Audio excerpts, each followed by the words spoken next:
Guys, good morning, magandang tanghali.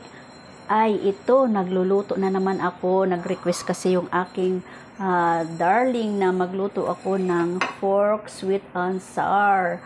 So, ayan yung pinaka-sauce niya, guys. Nilagay ko na at kumukulo na. At ready ko na rin ilagay itong aking pork na pinirito. Ayan, atin na rin ilalagay. Oops! Dahan-dahan, be careful.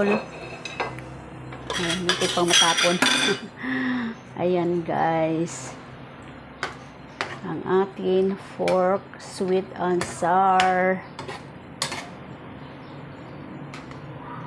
Sabi ko, ayoko magluto ng pork sweet and sour kasi para sa akin matrabaho yan.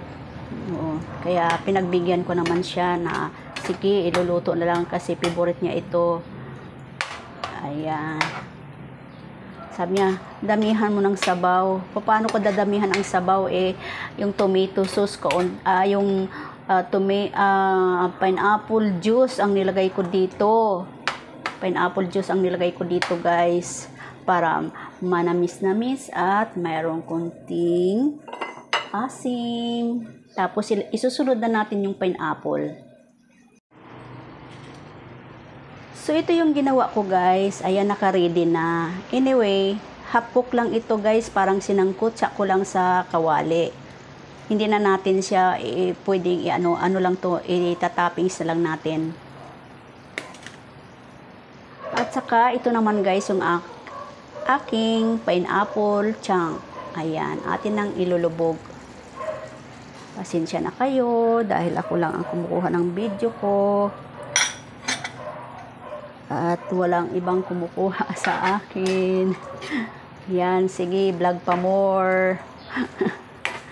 Ayan. Mas masarap ito, guys, ang aking ginawa. Kasi ito ay kumpleto ingredients at saka hindi tinipid. Lutong bahay talaga, guys. Ayan. Mamaya sasabihin ko sa inyo kung ano-ano may mga nilalagay ko dito, no? Para may idea din kayo, guys.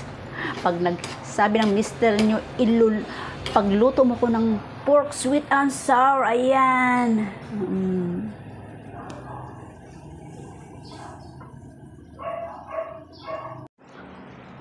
At atin nang ilalagay yung ating mga pangsahog. Ayan, oh, napakaganda ng kanyang kulay.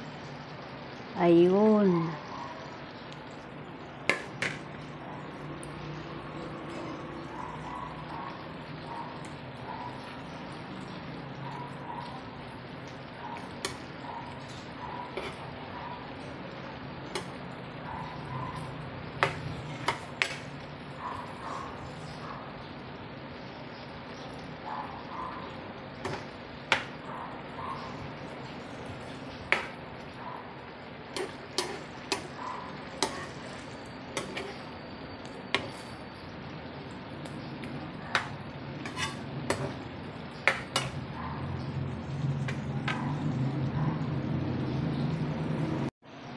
Alright. Okay na, guys. Finish na. Okay, guys. Ito na yung aking pork sweet and sour. Luto na. So, ito naman yung kanyang ingredients, no? Una, ang ginawa ko, nagayat-gayat ako ng baboy. Tapos, minarinid ko siya sa asin, paminta, 2 kutsarang toyo. Tapos, nilagyan ko siya ng cornstarch. Siguro mga 1/4 na harina. Sa kalahating kilo ng baboy, 1/4 ba? Tapos, mga 3 kutsarang cornstarch, mga ganyan. Tapos, i-mix mo siya, guys. I-mix mo siya, tapos kunting marinade. Iwanan mo muna ng mga ilang minuto. Tapos nagayat ako ng sibuyas na puti. Tapos green bell pepper. Tapos red pepper. Sa minarinig kong baboy, nilagyan ko siya ng pork. Yung ground black pepper. Ayun. In-explain ko talaga. So, meron siyang pineapple chunk. Isang malukong na mga ganito, kalahating ganito guys, na maliit na pineapple chunk.